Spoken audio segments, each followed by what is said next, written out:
hay un tema que aborda Marx, porque en realidad yo dije algo que quizás deba ser explicado. ¿Por qué el que tiene la fuerza de trabajo se encuentra con el capitalista y él no tiene capital? ¿Y por qué el capitalista sí tiene capital? ¿Por qué uno de los dos que se encuentran en el mercado, su único capital es su fuerza de trabajo y el otro sí ya tiene un capital? Bueno, esto es un proceso muy complejo, pero básicamente Marx lo resuelve así en un capítulo muy ameno del Capital, de bastante fácil lectura, que es el capítulo 24, que se llama La acumulación primitiva del capital, en el cual dice, hay una especie de cuento idílico sobre cómo el capitalismo se inició, que más o menos es así. Había en algún momento una bandita de vagos que no trabajaba. Y había otra gente que ahorraba, es más o menos el cuento del chanchito práctico, que es un cuento totalmente capitalista. Y había otra que ahorraba. En determinado momento, los que ahorraron el capital contrataron a los que se habían dedicado a vagar y los pusieron a trabajar en sus fábricas.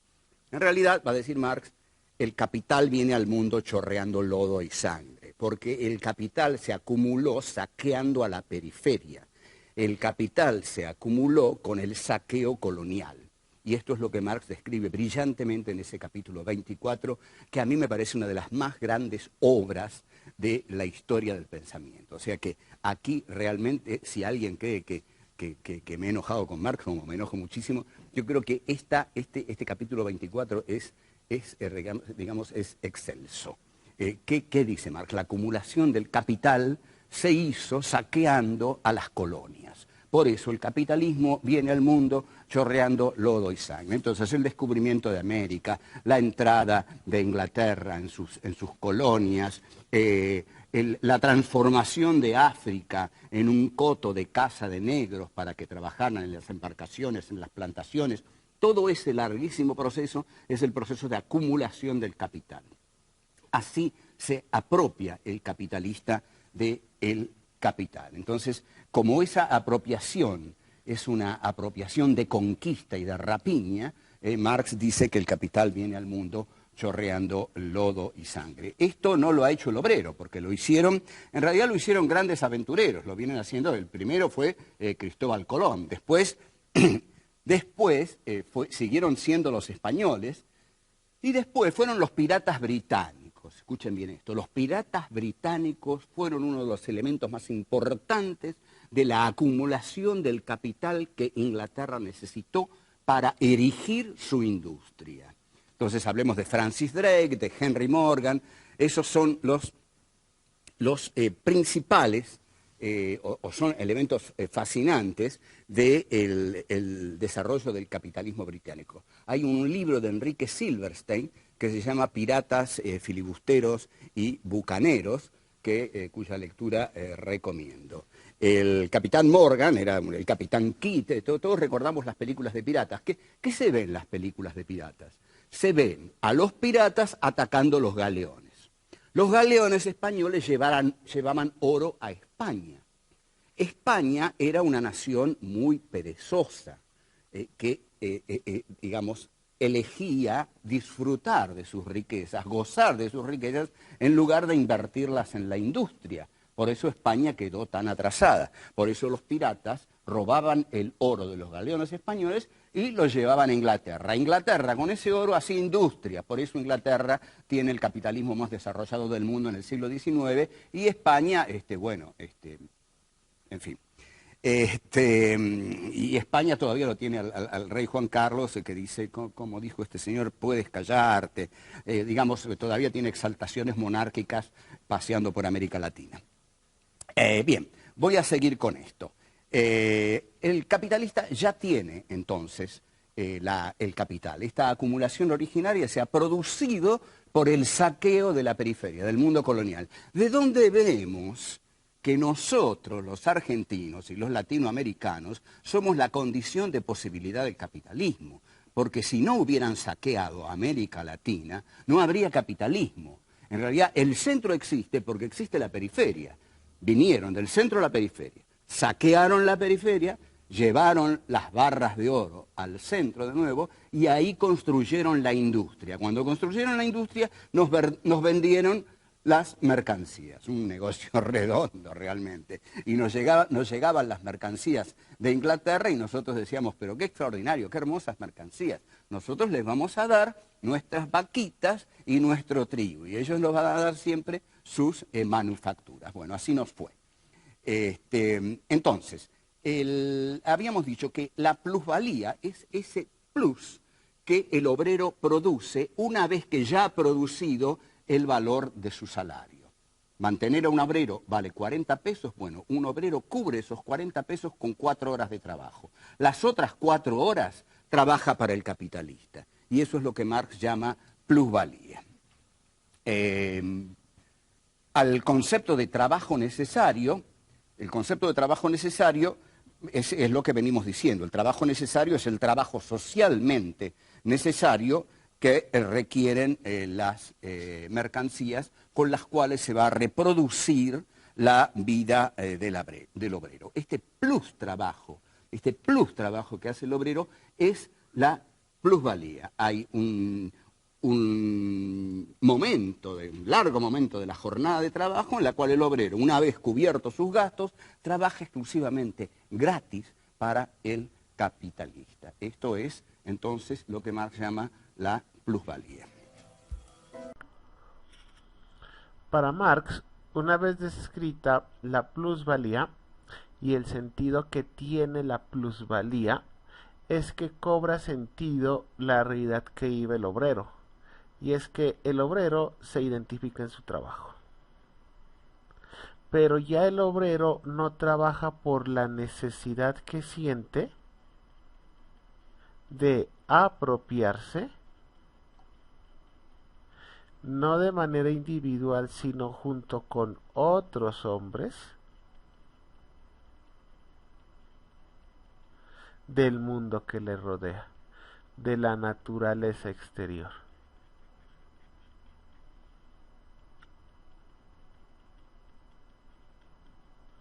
Recuerden que para Marx el hombre puede vivir humanamente si humaniza la naturaleza de acuerdo a sus necesidades. Pero lastimosamente el hombre ya no se realiza en el trabajo, ¿sí? Sino que el hombre en un modelo capitalista solamente entiende el trabajo como un mecanismo de subsistencia. El hombre ya no trabaja para realizar sus necesidades, sino que únicamente trabaja para alcanzar a subsistir. Y es que en ese sentido, en un modelo capitalista, al existir la propiedad privada,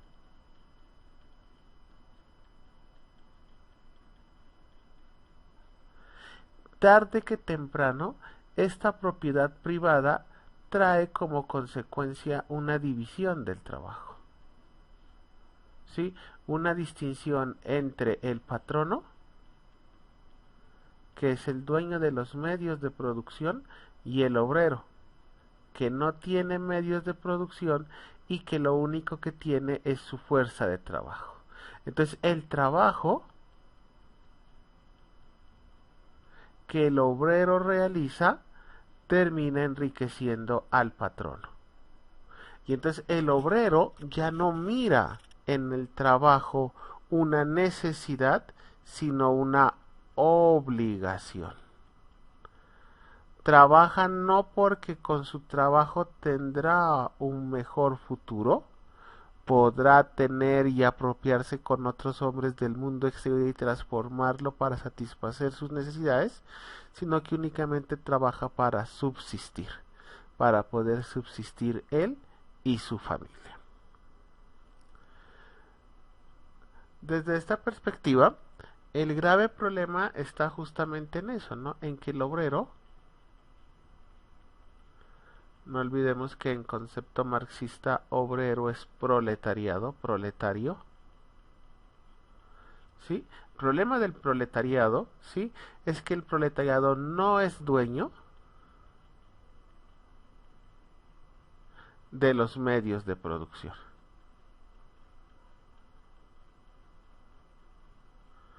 Sí, ya lo hemos dicho, no es dueño de la fábrica, no es dueño de la maquinaria, ¿sí? Y por lo tanto, como él no es dueño de los medios de producción, el obrero cuando realiza su trabajo no se reconoce en el producto que elabora, en los elementos que fabrica. En últimas, el obrero no se reconoce en el producto de su trabajo. Claro, porque es que el obrero se siente explotado.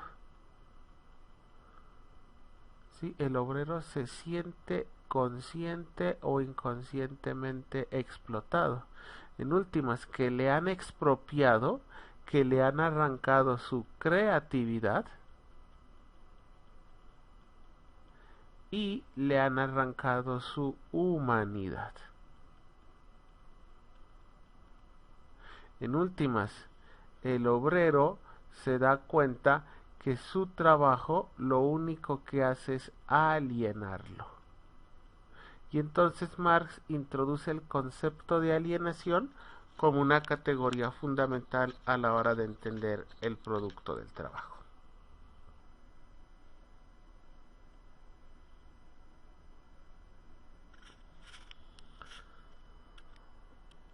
Para poder entender 1, 2, 3. Para poder entender qué entiende Carlos Marx por el concepto de alienación, vamos a citar uno de sus textos que aparece en su libro Manuscritos de Economía y Filosofía del año 1844. En ese texto, Marx explica qué debemos entender por alienación. Dice así: la alienación consiste en que el trabajo es externo al trabajador, es decir, no pertenece a su ser, en que en su trabajo el trabajador no se afirma, sino que se niega, no se siente feliz, sino desgraciado, no desarrolla una libre energía física y espiritual, sino que mortifica su cuerpo y arruina su espíritu. Por eso el trabajador solo se siente en sí fuera del trabajo y en el trabajo fuera de sí. Está en lo suyo cuando no trabaja y cuando trabaja no está en lo suyo. Su trabajo no es así voluntario, sino forzado, trabajo forzado. Por eso no es la satisfacción de una necesidad, sino solamente un medio para satisfacer las necesidades fuera del trabajo. Entonces, la alienación justamente aparece ahí, en la medida en que el obrero es expropiado de lo que es propio de sí. ¿Sí? Y eso que es propio de sí, pues ya lo hemos dicho, es su trabajo. Porque para Marx el hombre es un homo faber. O sea, es el ser que se realiza y se expresa en su trabajo. Pero ¿qué es lo que hace el trabajo en un modelo capitalista fundamentalmente? Arrancarle al hombre lo que es propio de él y en lugar de eso servir de mecanismo para la realización, servir de instrumento para que otros sean los que disfruten a partir del trabajo que realiza el obrero. Desde ahí, Carlos Marx identifica unos niveles de alienación. La alienación para Marx es estrictamente económica y la alienación económica que se vive en las sociedades de explotación se manifiesta en las siguientes alienaciones particulares. Una primera alienación es la alienación de la actividad. Esta es la primera. Una segunda alienación es la alienación del objeto y una tercera alienación es la alienación social. Vamos a ver rápidamente la primera. La alienación de la actividad consiste en lo siguiente. Para Marx, en el proceso del trabajo, el hombre se enajena, o sea, al hombre se le expropian, se le quitan sus propias facultades creadoras. No vive su actividad como algo que le pertenezca realmente, que forme parte de sus proyectos, sino que la alienación de la actividad consiste en que el hombre hace lo que hace solamente por una compensación. O sea, se trabaja solamente por dinero. Y esa compensación es lo que hace que el trabajo se vea como una realidad externa y como una realidad forzada. La alienación del objeto, que es un segundo nivel de la alienación, para Marx, los objetos producidos por la actividad del trabajador no le pertenecen a él. Los vive como ajenos, aunque fuese realmente el esclavo el que construía un edificio o trabajaba en el campo, el producto hecho por él no era de él, sino del amo. Justamente la alienación del objeto consiste en eso, y es que en últimas, todo objeto que en esencia es producto del obrero, en un modelo capitalista tiene ese grave problema, ¿no? Y es que el objeto no le pertenece al obrero, sino que el objeto le pertenece al dueño de la empresa, al burgués, a la burguesía. Entonces, en la alienación del objeto, el trabajador aparece simplemente como un simple medio, como un simple instrumento, para hablarlo en términos más mecanicistas, como una simple pieza dentro del gran engranaje que es la empresa. Si él falla, puede ser fácilmente reemplazado, pero el producto no se afecta, el producto no se va con él. Entonces los obreros ahí sienten la gran fuerza que tiene la explotación capitalista. Y es que en un modelo capitalista el obrero no es visto como persona, sino que únicamente es visto como un medio, como una simple pieza que en el momento en el que falle puede ser reemplazada por otra pieza. Y por lo tanto lo que él fabrica no es de él, sino de otro. Termina siendo el trabajo de otro. Y la alienación social también consiste en que la alienación económica hace que el objeto producido no le pertenezca al trabajador, sino como le pertenece a otro, crea eso una división en la sociedad, dando lugar a dos grupos o clases sociales antagónicas.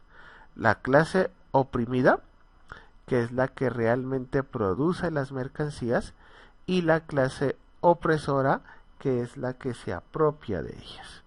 Entonces, la alienación social está en eso, ¿no? Y es que aquí hay una división social. Está el proletariado, que es el que en últimas trabaja, y está la burguesía, que es la que disfruta, que es la que se realiza a partir del trabajo realizado por el proletariado. Entonces, en la alienación social, el obrero se siente que además de ser expropiado de su trabajo, es expropiado de la condición social, porque él, al ser obrero, está condenado a ser pobre. En cambio, el burgués que explota su trabajo es el que está condenado inevitablemente a ser rico. Y en cuanto más trabaja el obrero, pues más rico es el burgués y más pobre resulta siendo el obrero.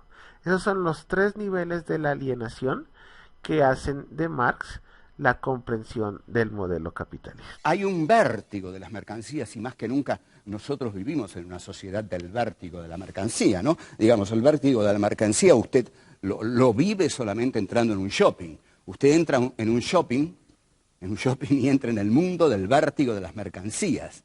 Son todas mercancías. Y todo eso está ocultando el secreto de la mercancía, que son las condiciones de producción de las mercancías. Ese mundo se nos oculta por completo.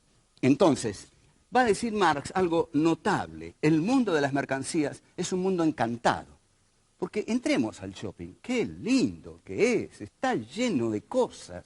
Y sí, es un mundo encantado, porque son objetos encantadores que nos encantan, que nos llevan, nos compulsan, ¿no? Nos obligan a comprarlos. Y esos objetos son encantadores porque producen justamente una situación de encantamiento en nosotros y nos velan la mirada, que en realidad la mirada de cosas que no queremos mirar. Bien, ¿cuánto vale una mercancía? El costo de una mercancía es el costo de trabajo socialmente necesario para producirlo. Si producir este sillón ha llevado 14 horas, bueno, este sillón debe costar lo que valen 14 horas de un obrero o de 2 o 3 obreros que tengan que hacer ese sillón. Entonces, esta es una gran idea de Marx, y es la siguiente: si los hombres se desarrollan su vida a través del intercambio de mercancías, y desarrollan su vida mirando mercancías, y desarrollan su vida comprando mercancías o deseando mercancías, se transforman en otra mercancía. En consecuencia, la vida humana deviene cosa. Todos somos cosas, todos somos mercancías. Habitamos en el mundo de las mercancías. Queremos mercancías, trabajamos para comprar mercancías, llevamos las mercancías a nuestra casa, nos venden mercancías por la televisión y por la radio y por el cine, y todo es una mercancía, y finalmente nuestro corazón es una mercancía, por darle un toque romántico a esto, pero es verdad. Mire, si usted se saca una placa de tórax, mañana lo que va a encontrar son un montón de líneas acá. Esa es su marca. La marca de la bestia de la mercancía es lo que ponen ahora en cada una de las mercancías. Todas están marcadas con unas rayitas así. Esa es la marca que el capitalismo le pone a cada una de las mercancías. Entonces, las mercancías remiten todas a una mercancía, digamos, que las representa a todas. La mercancía que representa a todas las mercancías, la mercancía a la cual todas las mercancías se remiten, es el dinero. Entonces, el dinero es la mercancía de las mercancías. A través del dinero las mercancías se compran, se venden, se paga con dinero, porque si no estaríamos en el trueque, pero el capitalismo no es el trueque, el capitalismo es justamente el intercambio de mercancías. Y el dinero es la mercancía a la que remiten todas las otras mercancías, y finalmente el dinero remite a los metales preciosos, que es el fetichismo de la mercancía, o lo que Marx llama también el misterio de la mercancía. Vamos a ir salvajemente al grano. Esto, sigo con el sillón, me emberretiné con este sillón. Esto es un sillón, es una mercancía. Ahora, es maravilloso que sea un sillón, porque en realidad esto no nació para ser un sillón, digamos, este material. Supongamos que esto es madera, porque ya ahora no se sabe nada qué son las cosas. Supongamos que esto es de madera. Esto no nos hace pensar, cuando uno mira esto tan bien diseñado, realmente no en vano está aquí, en este programa, digamos, tan bien diseñado. uno no piensa en nada, queda deslumbrado por el objeto y toda la atención de uno se centra en el objeto. Y eso le impide ver qué hay detrás del objeto. Lo que hay detrás de este objeto de madera puede ser la más cruda explotación del campesinado maderero.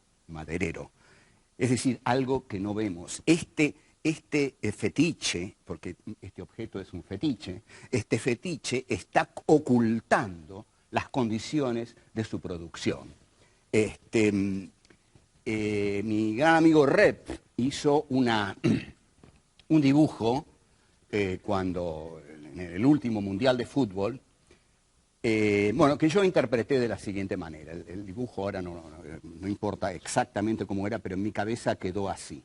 En la primera parte, arriba, había dibujado a todos los niñitos felices con banderitas argentinas y papitos felices con banderitas argentinas que vivaban por Argentina y deseaban que Argentina saliera campeón y todas esas cosas de locura colectiva, idiotismo que nos dan cuando Argentina o va a la guerra con Malvinas o gana el Mundial del 78 o queremos ganar el del 90 y pico, bueno, esa cosa, ¿no? Entonces, en la parte superior que no era un chiste, es un dibujo reflexivo de Rep, están todos estos niñitos con banderas argentinas y papitos también con banderas argentinas. Y en la parte inferior del dibujo están los esclavizados bolivianos que en un sótano miserable están construyendo, fabricando estas banderitas. Eso no lo vemos, ni lo sospechamos, nada. Vemos la alegría, ¿no?, de toda esa gente que anda festejando algún gol de la selección argentina o deseándole la mejor suerte a la selección argentina. Y todo eso oculta el mundo de la producción de esa banderita. Esa banderita es un objeto, en tanto objeto es un fetiche, pero tiene un misterio. Tiene una cosa que esa banderita oculta, ensombrece, y es la condición de su producción. En este caso, como nosotros estamos en la Argentina, pero esto ocurre en muchísimos lados de este mundo, lamentablemente, lo que oculta la banderita es la producción, el trabajo esclavo que, sobre todo la gente que ha venido de Bolivia, está condenada a realizar un trabajo esclavo para fabricar esas banderitas. En consecuencia, la mercancía nos deslumbra de tal modo que nos impide ver el proceso de producción de la mercancía. Entonces, Marx va a decir que el hombre trabaja con la naturaleza. Entonces, para hacer este sillón de madera, el hombre ha trabajado a la naturaleza. Al trabajar la naturaleza, lleva el sillón al mercado, lo lleva para vender. Si yo llevo este sillón al mercado para venderlo, quiere decir que no me importa su valor de uso para mí. Yo no lo necesito usar, lo que quiero es venderlo. Entonces, si quiero venderlo, este sillón tiene para mí valor de cambio, no tiene valor de uso porque no lo voy a usar. Necesito encontrar a alguien que requiera de este sillón su valor de uso. Si alguien dice, quiero usar ese sillón, me lo está pidiendo en tanto valor de uso. Entonces, yo se lo vendo en tanto valor de cambio. Se lo vendo como valor de cambio porque yo no quiero su valor de uso. Ahora, una cosa es la madera y otra cosa es el sillón. El sillón ya pertenece al mundo de la mercancía, la madera pertenece al mundo de la naturaleza. Es decir, en el sillón ya se nota la mano constructiva del ser humano. Agotador esto, ha sido muy difícil, les aseguro, por lo tanto vamos a decir quién fue Marx, quién fue esta enorme cabezota que nos hizo entusiasmar, que nos hizo enojarnos con él, que lo afirmamos, que lo negamos, que nos entusiasma o que nos enfurece, este pensador que ha desarrollado revoluciones derrotadas, revoluciones triunfantes que se aniquilaron a sí mismas, que va a seguir generando entusiasmo, porque Marx fue y es. ¿Qué es Marx todavía? Marx es la voz de la eterna rebelión del ser humano. El ser humano no tiene que dejar nunca, ni va a dejar nunca de rebelarse. Y en la medida en que siga rebelándose, y esto hablaría muy bien de los seres humanos, por favor que sigan rebelándose, porque si no todos vamos a ser aniquilados, en la medida en que siga rebelándose, va a tener que recurrir al filósofo que puso en el centro de su filosofía a la rebelión. Y ese fue Marx. Entonces, yo desearía concluir diciendo que con sus contradicciones, con sus errores, con sus aciertos, Marx tuvo un acierto indubitable cuando dijo que la filosofía tenía que pensar el mundo para transformarlo, cuando dijo que el hombre estaba sobre este mundo para rebelarse contra la opresión, contra la injusticia. Ese, creo, es el Marx que tenemos que recuperar constantemente y es el Marx que va a permanecer y el que deseamos realmente que permanezca.